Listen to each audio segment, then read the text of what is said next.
What is up, guys? Welcome to the first Friday video for 2021. Today we're going to be talking about this 11-inch MacBook Air right here. I bought this thing about 5 years ago already. I bought it back in, I believe, March or April of 2016, and that was right after my black MacBook had stopped working. Now, by stopped working, I don't mean it stopped working entirely. It still kind of half works, but it got that display cable issue that all of the MacBooks of that generation had, where you would open and close the clamshell too many times, and then eventually it would tear the display cable.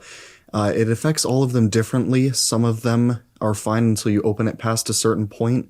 Mine has the issue where only half the screen will actually show a signal and the other half is just a gray mess. And it also got the palm rest cracking that all of them get as well, and the battery no longer even charges. So I bought this MacBook on eBay for, I believe, $560. It's a mid-2013 baseline 11-inch MacBook Air. It's got a 1.3 gigahertz 4th generation Intel Core i5, 4 gigabytes of RAM, and it came with a 128 gigabyte SSD, but I upgraded that to a terabyte, and it now has 500 gigabytes in it, which we will get into in just a little bit. This little MacBook was never really taken good care of since I got it. For almost 4 years, this thing was thrown around in my backpack at school. It's been dropped plenty of times. My dad actually dropped it in our driveway in summer of 2019, which is where this huge dent by the charge port came from. And since that happened, it's just been going downhill ever since. This MacBook shouldn't even work anymore with how much abuse it has been through. The battery has almost 2,300 charge cycles on it. It holds about half of its original capacity and lasts about 30 to 40 minutes if you're lucky. And after that drop happened, the keyboard got messed up, the spacebar doesn't work properly most of the time,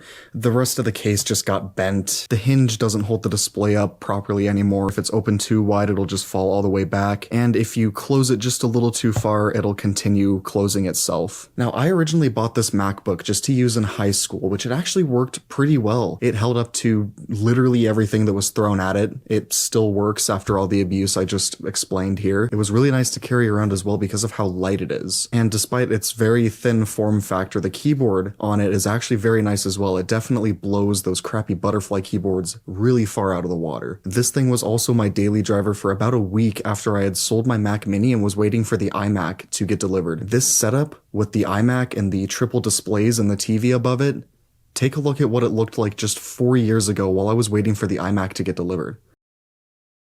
That's right, it was just this MacBook plugged into one of my Dell 19-inch displays. During that week, I actually did edit some videos off it, and the only reason that that was even possible was because the videos were only 1080p at the time. Now with doing 4K, I'm obviously not able to run that or even play it back properly on this machine because it is so underpowered. So right at the end of 2020, I finally replaced this thing. And the MacBook I got was even worse. It was a mid-2014 15-inch Retina display MacBook Pro. When I got it, I noticed that the case was bulging, so I took the bottom cover off and the batteries were swollen to fire hazard level. It was bad. It was popping screws out of the bottom cover of that MacBook, and I have never seen that happen on a MacBook before. So that went back to the seller. I'm still waiting for a refund. The seller issued it, but I bought it on Facebook Marketplace, so I'm just waiting for that to go back into my bank. At the time of recording this video, at least. This video is recorded about in a month of advance of releasing it, so maybe it's in by now. So the same night that I found out that the MacBook Pro that I had been anticipating and waiting for well over a week because USPS was so delayed around Christmas was basically ruined, I went on eBay and got really lucky and found another one. Here it is right here. Literally exactly the same except the SSD. The SSD in this one is 500, which is now actually in this MacBook because I swapped the 1 terabyte into this one. But other than that, it was exactly the same. And for those wondering, the SSD in the original 15-inch MacBook Pro I bought was a 128 gig, which wasn't really a deciding factor for buying a new MacBook because I knew I would just swap the 1 terabyte out of the MacBook Air into the new one. And for those who don't know, up until the first Touch Bar MacBook Pros, the SSDs in this style of MacBook Air and the original Retina display MacBook Pros was actually very easily replaceable. All you had to do was take the bottom cover off and take out a Torx screw that held in the SSD and then take it out, And then you can use an NVMe SSD with an adapter, and it'll work as if it's an Apple OEM SSD. This MacBook is in very good shape for its age. Just looking at it from a distance, if you weren't a very big computer person, you wouldn't know that this laptop is 6 years old. That's right, this is a 2014 model.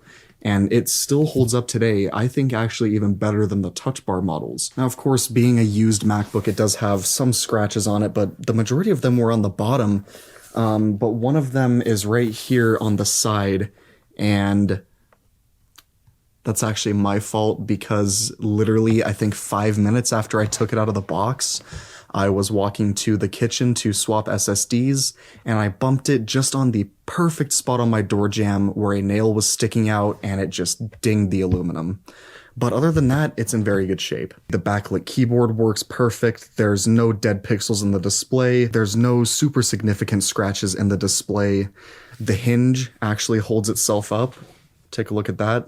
All of the ports on it work. There's no longer a huge dent by my MagSafe port, which means that I don't have to finesse the connector into the port anymore, which is very nice. I can't tell you how many times I plugged this one in thinking it was plugged in and then waking up to a dead MacBook. I would say that the only downside to this MacBook is the fact that it doesn't have dedicated graphics.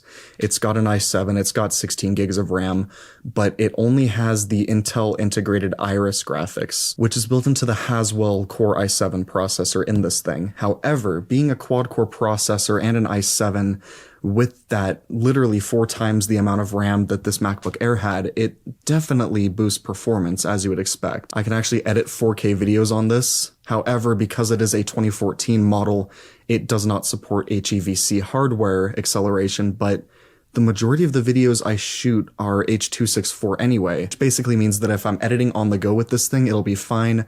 I will just need to export in H.264 instead of HEVC, which isn't really too big of a deal. Now, another advantage to this new MacBook is obviously going to be the size. I'm going from an 11-inch MacBook Air to a 15-inch Retina display MacBook Pro. For those who don't know, my first Mac was actually a 13-inch Retina display MacBook Pro, and since then, I have not had a Retina display MacBook at all. So going back to one was definitely a very nice change of pace. And on that topic, this is actually the biggest and newest MacBook I've ever had. My first one was a late 2013 13-inch MacBook Pro with Retina display, baseline. And then when that broke, I switched to a late 2007 black MacBook.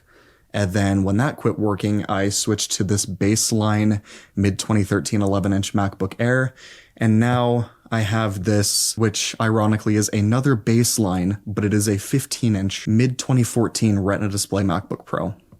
And needless to say, it's a huge upgrade from the Air. So there you go, guys. That is going to be it for the first Friday video in 2021. With this new MacBook, I will be able to be editing videos while I'm away from home, which is definitely a good thing. I'll also be able to color grade raw photos, which I could do on this one. It was just incredibly slow and the display was incredibly inaccurate in terms of color reproduction. Anyway, though, guys, that is going to be it for this video. Come back Wednesday for another episode of the Spyro 2 Season of Flame series. But until then, guys, hope you enjoyed watching. That is going to be it.